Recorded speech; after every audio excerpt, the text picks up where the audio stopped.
Home cleaning tips. உங்கள் வீட்டின் ஒவ்வொரு மூலையும் பிரகாசிக்க சில எளிய வழிகள்.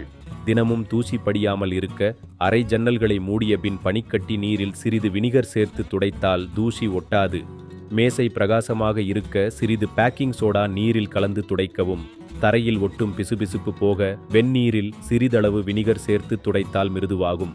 எண்ணெய் பசை படிந்த சுவர் மற்றும் சிலிண்டரை லெமன் ஜூஸ் மற்றும் பேக்கிங் சோடா கலவையால் துடைத்தால் எண்ணெய் பிசுபிசுப்பு நீங்கும். துர்நாற்றம் உள்ள பாத்திரங்களை எலுமிச்சை தோல், வெங்காயத் தண்ணீர் கலந்து கழுவினால் மணம் போகும். உங்கள் வீட்டில் ஸ்டவ் பிரகாசமாக இருக்க சமையலுக்கு பிறகு ஈரத்துணியால் தினமும் துடைத்தால் மாசு வராது. ஃப்ரிட்ஜில் வாசனை நீக்க சிறிதளவு பேக்கிங் சோடா அல்லது காஃபி பவுடர் ஒரு கிண்ணத்தில் வைத்து வைக்கவும். குளியலறை சுத்தம் செய்ய டைல்ஸ் மாசு நீக்க வினிகர் மற்றும் லெமன் ஜூஸ் கலந்து தெளித்து 10 நிமிடம் கழித்து துடைக்கவும். கண்ணாடி தெளிவாக தெரிய செய்தித்தாள் கொண்டு துடைத்தால் பிரகாசம் அதிகம். வீட்டில் எப்போதும் நறுமணம் இருக்க சிறிது லாவெண்டர் எண்ணெய் அல்லது லெமன் துளிகள் தண்ணீரில் கலந்து தெளிக்கவும். குப்பை தொட்டியில் மணம் வராமல் இருக்க அடியில் பேக்கிங் சோடா தூவி வைக்கவும். வினிகர் கிருமி நாசினி, வாசனை நீக்கும்.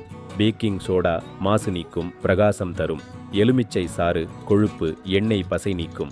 எண்ணெய் மரப்பொருட்கள் பிரகாசிக்க உதவும். வாழ்வியல் 360 உடன் பயணியுங்கள், மகிழ்ச்சியாக இருங்கள்.